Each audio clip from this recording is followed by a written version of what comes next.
Kenapa pukul 1 Bang? Iya, karena kalau pukul 1 sampai pukul 2 kamu bisa sholat katanya.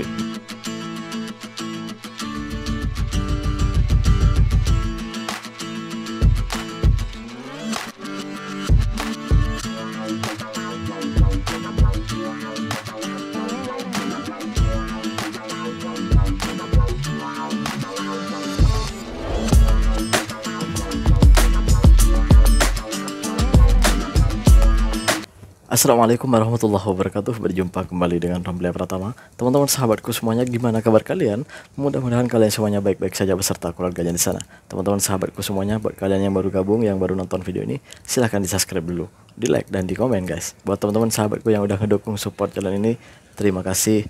Mudah-mudahan kalian semuanya diberikan keberkahan umur, keberkahan rezeki, dimudahkan segala urusannya, baik urusan dunia maupun urusan akhirat. Amin ya rabbal alamin. Teman-teman sahabatku semuanya, kalau kalian ngikutin konten gue selalu ya, pasti kalian tahu apa yang gue bahas ini gitu. Karena di episode-episode sebelumnya itu ada beberapa konten-kontenku tuh yang membuat memang khas untuk menceritakan tentang gue ini pertama kali ke Malaysia dan sampai sekarang gitu. Gue tuh cerita tentang tentang gimana gue pertama kalinya ke sini sampai hari ini gitu, sampai sekarang gitu. Jadi gue cerita tentang ini.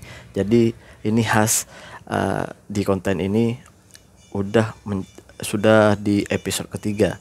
Jadi ini ceritaku di Malaysia sudah episode ketiga. Episode 1 dan episode 2-nya yang belum nonton silahkan dicari. Kalau nggak salah judulnya itu Culture Shock di Malaysia episode 1 dan episode 2 gitu. Yang ini adalah episode 3 guys. Jadi kelanjutan dari itu gitu. Ini kelanjutannya. Kalau di episode kedua itu aku tuh berhenti waktu aku di Sungai Tangkas di Bangi sana, dan gue udah menceritakan semuanya tentang di Bangi sana. Gue tuh kerja sama siapa, kerja apa, gue udah ceritakan semuanya di sana di Bangi, di Sungai Tangkas, dekat-dekat lah dengan UKM itu. Gue nama kedainya nih gue kasih tahu.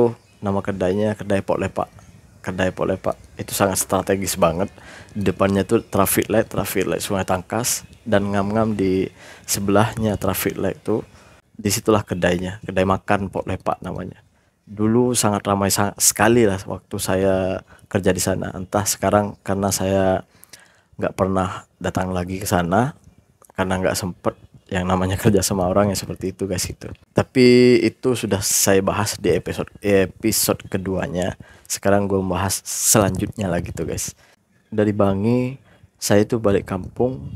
Setelah balik kampung beberapa bulan, kalau nggak salah sekitar 3 bulan di situ. Habis itu saya itu cari majikan lain. Akhirnya dapatlah saya kerja di Jalan Lokyu. Di Jalan Lokyu di Sungai Besi sini guys, di Sungai Besi, dekat lah dari sini, dari tempat yang saya tinggal sekarang itu dekat Jalan Lokyu. Gue tinggal di Pangsapuri apa namanya, gue lupa udah, di dekat-dekat Pudu sana. Tapi kerjaan gue waktu itu di kedai mama, tapi saya itu masak tom yum. Nah di sinilah kenapa gue bisa masak tom yum, masakan Thailand, masak tom yum, apa nasi goreng semuanya lah, mie goreng apapun itu, ya seperti di kedai tom yum biasanya lah. Kalian pasti udah tahu, yang ada di Malaysia pasti udah tahu semuanya ya. Kenapa saya bisa masak seperti itu? Saya itu belajarnya waktu di Bangi, karena di Bangi itu saya kerja restoran di kedai Pok Lepak itu guys. Jadi disitulah saya itu kerja di Jalan Lokyu. Kalau nggak salah saya kerja di Jalan Lokyu itu nggak lama, sebentar karena ada permasalahan di Indonesia, jadi terpaksa saya pulang gitu guys. Terpaksa saya pulang, akhirnya saya pulang gitu. Nggak lama saya kerja di Jalan Lokyu itu. Bosnya itu di Jalan Lokyu itu India mama lah, India Muslim, orang Malaysia lah gitu. Bosnya itu, saya kerja di situ. Akhirnya udah selesai kerja di sana, terpaksa saya balik. Jadi kontraknya diputus, permit saya udah, saya balik kampung. Habis itu beberapa bulan lagi Saya di kampung, habis itu naik lagi ke sini, cari cari cari bos dulu lah, cari majikan dulu. Cari majikan butuh waktu lama itu. Soalnya gue banyak hilang kontak. Pada waktu itu kan telepon saya itu mati. Disitulah banyak kontak, nomor orang tuh banyak yang hilang. Akhirnya saya kesulitan mencari majikan.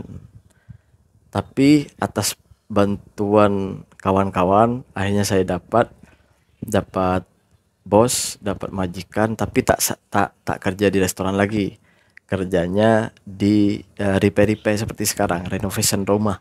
Ya bukan hanya rumah lah, office apapun itulah, di renovation lah intinya gitu. Akhirnya gue dapat bos atau majikan. Beliau ini orang orang apa ya, orang Kelantan guys. Ini yang seru guys, orang Kelantan. Gue dapat orang Kelantan. Akhirnya gue ambil cepatnya kita saya itu sampai ke Malaysia.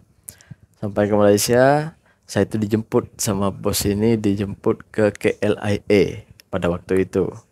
Pada waktu itu gue dijemput dengan mobil mewah. Wah, ini bagus banget mobilnya gitu kan. Udah terkejut lah, ternyata bos aku kaya nih. Yang namanya bos pasti kaya lah. Itu orang orang Kelantan. Dia masih muda pada waktu itu, belum punya istri. Mudah-mudahan ini namanya nanti gue sebutin di belakang. Mudah-mudahan orangnya nonton ini ya.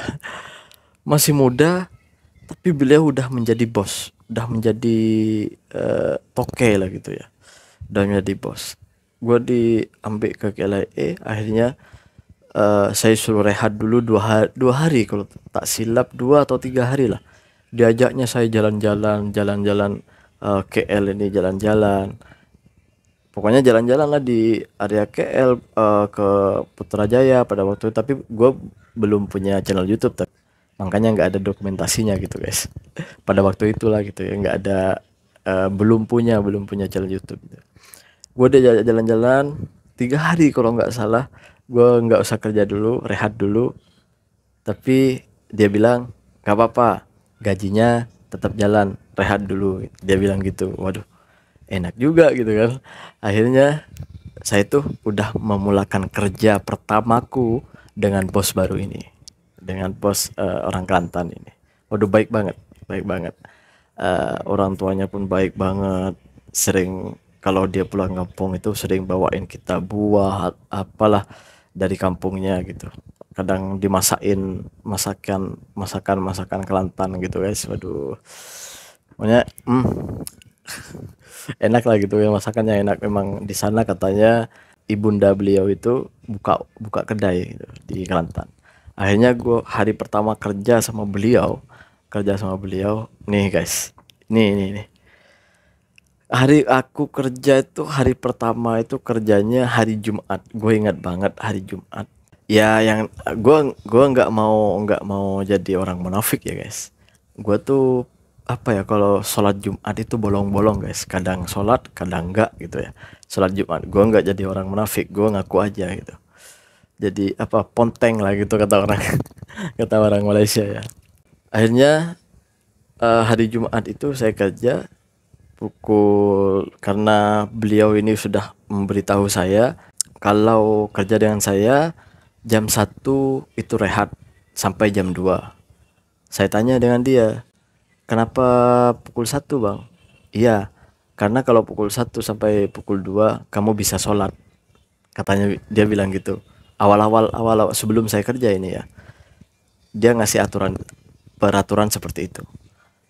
Rehatnya bukan jam 12. Kalau di tempat lain itu rehat jam 12, di sini enggak, rehatnya jam 1.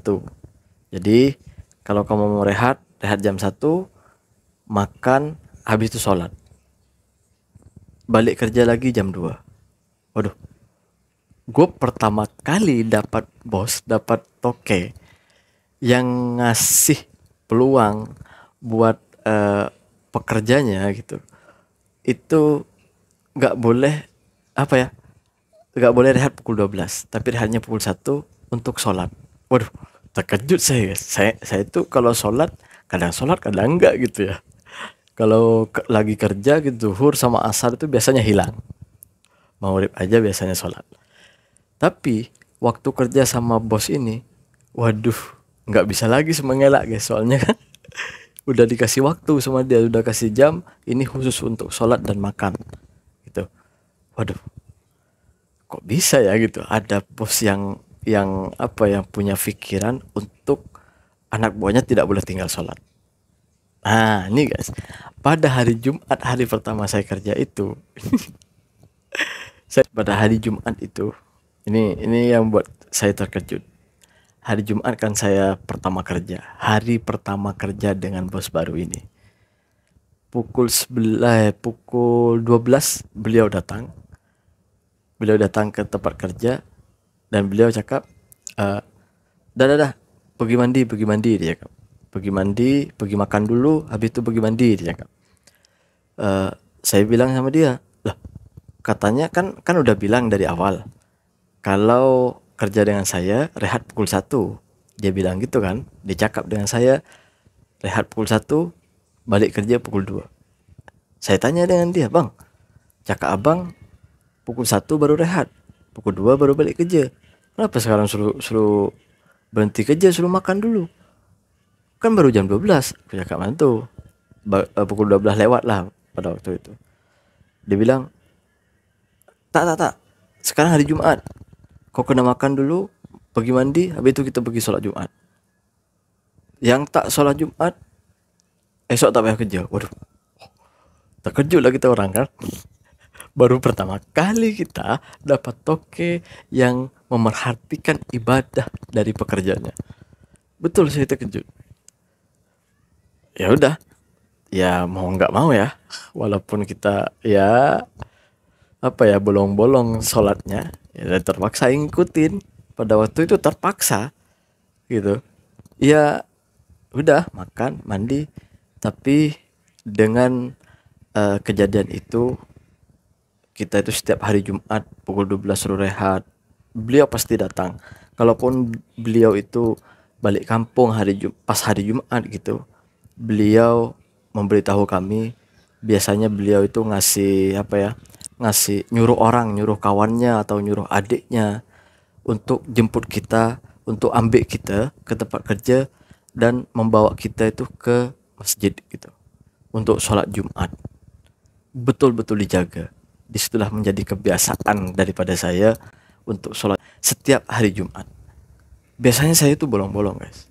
Disitulah saya apa ya, waduh, ini benar-benar tersentuh nih, menyentuh guys, benar-benar. Waduh, ini ya Allah, baru sekarang gue dapat bos seperti ini gitu. Baru sekarang, entah itu kerja di Indonesia maupun kerja di Malaysia, baru sekarang gue dapat. Aku bilang Masya Allah ya, karena kerja di sebelumnya itu kan kerja restoran tuh kan malam itu, memang ada jam sholatnya, memang gantian lah sama teman-teman gitu. Yang ini kerja bangunan, kerja kontraktor, ini baru pertama kali saya dapat perlakuan seperti itu dari bos gitu. Waduh, Masya Allah. Sampai sekarang saya teringat, dan sampai sekarang saya itu masih ada, ya masih kontek-kontekan dengan beliau, walaupun saya tak kerja lagi dengan beliau gitu. Benar-benar baik ini orang. Mudah-mudahan beliau terus menjadi orang yang soleh. Beliau namanya Bang Syahrul, dan sekarang sudah menikah, sekarang sudah buka kedai makan dan buka kedai ekon sekarang. Icon lah, sekarang udah tak buat kerja dekat kontraktor lagi. Beliau sekarang buat kerja apa, dia buka kedai pasang ekon, jual beli ekon lah gitu. Dan malam itu karena istrinya beliau ini tukang masak dan paham dengan masakan, chef lah gitu, jadi beliau buka kedai juga, kedai makan. Yang saya tahu itu dulu beliau yang WhatsApp dengan saya, beliau bukanya di Kajang. Ya mudah-mudahan beliau ini sehat selalu beserta keluarganya. Beliau yang banyak mengajarkan saya tentang gimana menjaga ibadah itu sebenarnya. Beliau bos tapi sekaligus guru untuk saya. Terima kasih buat semuanya. Assalamualaikum warahmatullahi wabarakatuh. Jangan lupa sholawat guys.